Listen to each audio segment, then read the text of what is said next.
Terkadang manusia hanya mempercaya apa yang dilihatnya. Contohnya, gambaran apa yang ada di benak kalian mengenai polusi?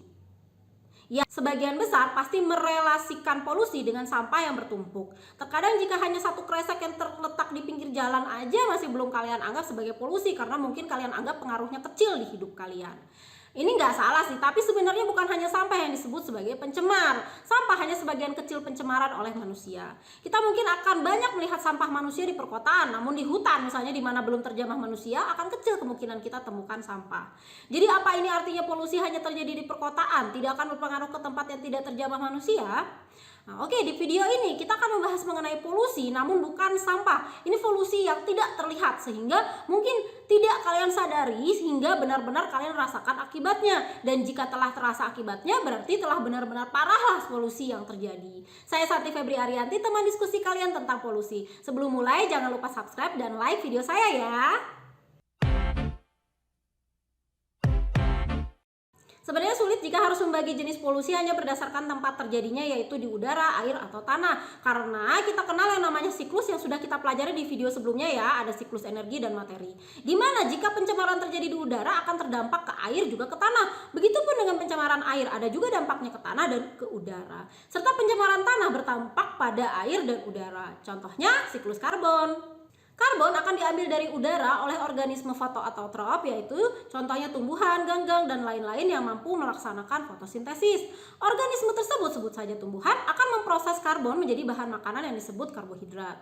Manusia, hewan, dan tumbuhan akan mengeluarkan karbon dioksida apabila bernafas atau berespirasi. Apabila ada makhluk hidup yang meninggal, maka proses pembusukan tersebut juga akan menghasilkan karbon dioksida. Dan seiring berjalannya waktu akan membentuk bahan bakar fosil.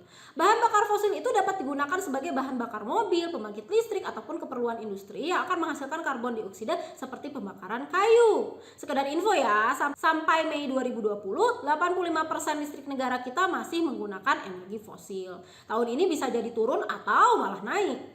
Jadi setiap kalian menggunakan listrik itu juga menyumbang bagi kadar karbon dioksida di udara. Hewan di air juga akan mengeluarkan karbon dioksida ke air. Nah, karbon dioksida yang berada di udara dapat berpindah ke air dan sebaliknya. Karbon dioksida di udara akan diambil oleh tumbuhan untuk proses fotosintesis, sedangkan karbon dioksida yang berada di air akan mengendap menjadi batu kapur. Di tanah sendiri ada banyak teori mengenai pembentukan bahan bakar fosil seperti teori biogenetik, anorganik, dan duplex. Tapi saya ambil contoh umumnya aja ya. Jasad makhluk hidup tentunya dari makhluk hidup yang meninggal. Lama-kelamaan tentunya dengan bantuan bakteri pengurai akan menjadi lumpur. Akibat pengaruh waktu, temperatur, dan tekanan maka endapan lumpur berubah menjadi batuan sedimen. Batuan lunak yang berasal dari lumpur yang mengandung bintik-bintik minyak dikenal dengan batuan induk atau source rock. Selanjutnya minyak dan gas ini akan bermigrasi menuju tempat yang bertekanannya lebih rendah dan akhirnya terakumulasi di tempat tertentu yang disebut dengan perangkap atau trap. Nah, proses pembentukan bahan bakar fosil ini kira-kira 100 sampai 200 juta tahun. Bayangkan, kita menggunakan hanya dalam waktu beberapa menit misalnya untuk menghidupkan pompa air, sedangkan pembentukannya ratusan juta tahun.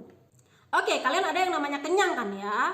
Kita akan kenyang jika asupan maksimal yang dapat diterima lambung kita telah tercukupi. Nah, seperti juga kita, ada asupan maksimal karbon dioksida yang dapat diterima tumbuhan dan air.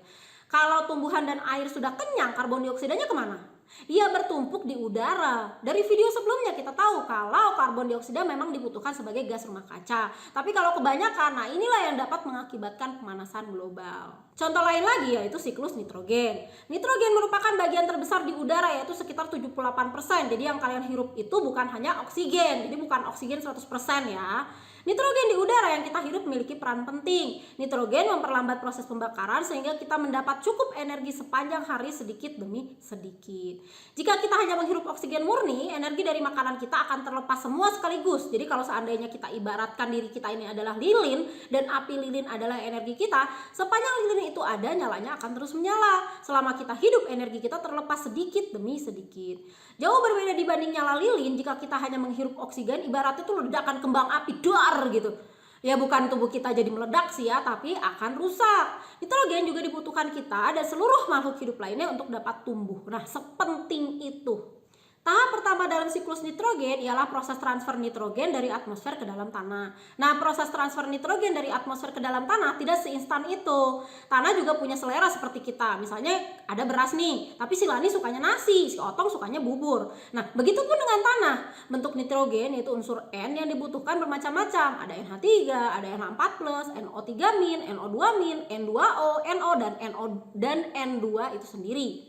Proses penggabungan gas nitrogen dan unsur lain disebut fiksasi. Nah, proses ini dilakukan oleh bakteri Rhizobium yang akan bersimbiosis dengan bakteri Azotobacter, Clostridium, dan polong-polongan.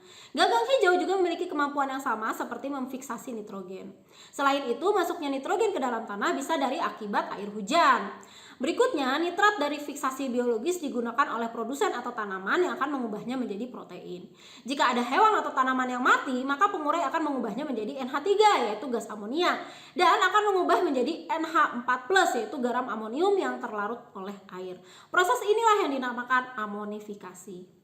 Di perairan, hewan dan tumbuhan air juga memerlukan nitrogen dalam makanannya.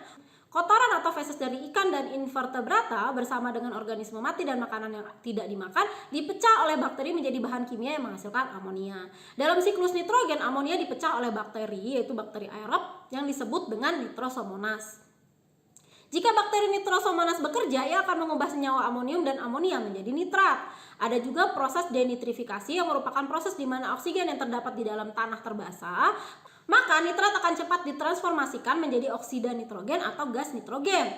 Bakteri aerobik lain, nitrobakter, juga menggunakan oksigen dan bertindak dengan cara yang sama, mengubah nitrit menjadi nitrat yang digunakan sebagai makanan untuk tanaman perairan dan ganggang. Kegiatan manusia telah meningkatkan aliran nitrogen global. Kita banyak menggunakan pupuk, terutama pupuk anorganik atau biasanya kalian kenal dengan pupuk kimia, contohnya NPK.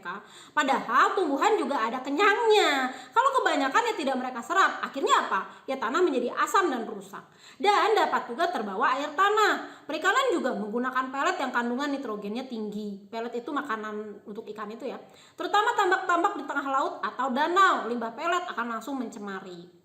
Laju aliran nitrogen terikat ke dalam laut meningkat secara signifikan karena kegiatan buangan limbah dan pertanian. Pertanian menyebabkan erosi tanah dan limpasan pupuk. Di beberapa lokasi, aliran antropogenik nitrogen ini melampaui masukan alami dari sungai dan telah mengakibatkan eutrofikasi pada perairan. Gimana sih itu eutrofikasi? Air sudah mengandung banyak nitrogen dan fosfor sehingga terjadi peledakan pertumbuhan ganggang serta oceng gondok yang merebut oksigen serta unsur-unsur lain termasuk nitrogen dan fosfor yang juga dibutuhkan ikan. Oksigen juga akan digunakan oleh bakteri pengurai. Di satu titik oksigen benar-benar akan kurang dan ikan serta seluruh biota lain yang butuh oksigen akan mati. Ini yang terjadi di Meksiko, disebut dead zones. Nitrogen juga menghilang dari biosfer daratan karena biomasa yang terbakar, khususnya di hutan hujan tropis ya di Indonesia ini ya. Proses-proses ini bersama-sama dengan pembakaran bahan bakar fosil telah meningkatkan kandungan nitrogen oksida dalam atmosfer. Pencemaran udara ini membantu pembentukan ozon pada troposfer yang menjadi gas rumah kaca, tetapi menyebabkan perusakan lapisan ozon. Ozonnya jadi bolong-bolong pada stratosfer yang sudah kita bahas di video sebelumnya. Oke, dari dua contoh tadi sudah jelas ya, jika pencemaran di satu wilayah, baik itu air, udara, atau tanah, akan berdampak juga ke wilayah lain. Dari sini juga dapat kita simpulkan bahwa dikatakan polusi jika suatu substansi di lingkungan ada di tempat yang salah atau konsentrasinya telah berlebih. Kita bahas senyawa kimia yang lebih ekstrim lagi, yaitu sianida. Sebenarnya sehari-hari kita bersentuhan dengan senyawa ini. Nggak percaya? Senyawa ini terdapat di almond, bayam, biji apel, dan lain-lain loh. Sianida digunakan sebagai insektisida alami oleh tumbuhan, menyebabkan serangga yang berusaha makan mengalami afiksia, yaitu gangguan dalam pengangkutan oksigen ke jaringan tubuh yang disebabkan terganggunya fungsi paru-paru, pembuluh darah, ataupun jaringan tubuh. Waduh, berarti kita nggak boleh makan almond atau bayam dong? Ya bukan ya, karena butuh banyak sekali almond atau bayam sekali makan untuk membuat konsentrasi sianida yang dapat meracuni manusia. Yang mana nggak mungkin, karena sebanyak apa sih almond atau bayam yang bisa kalian makan satu hari? Tapi manusia malah menggunakan senyawa ini dalam jumlah banyak untuk terutama pada tambang. Sianida dibutuhkan untuk memisahkan emas, perak, dan banyak logam lain dari batuannya. Banyak tambang, terutama yang resmi, berusaha mengurangi tingkat racun sianida, merubah sianida menjadi bentuknya yang paling kurang beracun. Tapi tetap aja tidak dapat benar-benar menghilangkan racun itu sendiri. Sianida itu akan meresap ke air tanah atau akan tetap di tambang tersebut, bereaksi dengan logam lain yang takutnya logam berbahaya juga, atau mengendap di batuan dan terbawa aliran air menjadi air yang kita minum. Polutan lain yang juga sangat beracun adalah merkuri atau raksa. Raksa secara normal memang terkandung di batu bara dan gak berbahaya selama dia tetap dalam batu bara itu. Tapi saat batu bara itu dibakar atau dijadikan pembangkit listrik, raksa akan menguap ke udara, jatuh serta mengendap di tanah dan meresap menjadi air tanah, juga terbawa aliran air masuk ke rantai makanan perairan. Di mana ikan perairan itulah yang kita makan. Raksa bertindak sebagai neurotoksin bagi hewan dan untuk manusia ia akan merusak sistem saraf dan otak kita. Di Indonesia sendiri kasus keracunan merkuri cukup tinggi. Senyawa lain seperti sulfur dioksida dan nitrogen dioksida yang alaminya terdapat dari letusan gunung berapi, ada juga dari zat buang beberapa jenis alga dan bakteri. Kita buang ke lingkungan tiap detik dari pembakaran bahan bakar fosil. Dan saat senyawa ini bereaksi dengan uap air di atmosfer akan berubah menjadi asam sulfat dan asam nitrat. Dan inilah yang mengakibatkan terjadinya hujan asam. Hujan asam dapat merusak bangunan. Ketika jatuh ke tanah, asam-asam ini dapat membuat terlepasnya senyawa aluminium yang dapat meracuni akar sehingga dapat menghambat pertumbuhan dan perkembangan tanaman, menyebabkan terganggunya pembelahan sel pada tudung akar dan akar lateral dan menyebabkan peningkatan rigiditas sel melalui pembentukan ikatan silang pektin pada dinding sel, serta mereduksi replika DNA melalui peningkatan rigiditas rantai ganda. Intinya tanaman akan mati. Asam-asam ini juga dapat menyebabkan telur tidak dapat menetas dan tanaman kehilangan nutrisi. Ketika mencapai perairan, asam-asam ini dapat meracuni biota air. Dalam kimia dikenal senyawa yang disebut sebagai endocrine disrupting chemical atau senyawa pengganggu endokrin. Senyawa ini digunakan dalam bidang farmasi, pestisida, dan plastik. Tapi beberapa juga dihasilkan sebagai produk samping industri dan pertanian. Contoh senyawa ini adalah bisphenol A atau disingkat BPA. Produsen menyukai BPA karena multiguna, kuat isolator listrik yang baik dan tidak mudah terbakar. Padahal senyawa pengganggu endokrin ini dapat mempengaruhi kualitas sperma, sel telur, dan embrio. Senyawa ini memiliki sifat meniru hormon, terutama estrogen, atau mengacaukan cara kerja hormon dalam tubuh. Sudah ditemui ikan jantan dengan alat reproduksi betina atau organ kelamin jantan yang dapat bertelur. Ngeri ya, ikan-ikan itu hidup di air yang kita minum loh. Senyawa-senyawa tersebut paling beresiko pada janin dan bayi balita karena organ-organ dan sistem imun tubuh mereka masih dalam masa pembentukan. Jadi setiap senyawa yang kita hasilkan atau keluarkan akan berefek juga ke diri kita sendiri. Sama slogannya seperti di video sebelumnya. Pencemaran dilakukan oleh manusia, dari manusia, dan untuk manusia.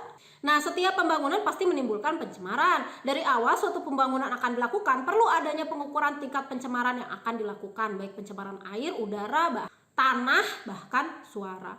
Pembangunan perlu dikaji manfaatnya baik dari sisi ekologi, masyarakat, dan lain-lain. Inilah yang dilakukan oleh para pengkaji AMDAL, mencegah terjadinya pencemaran yang berdampak pada semua faktor.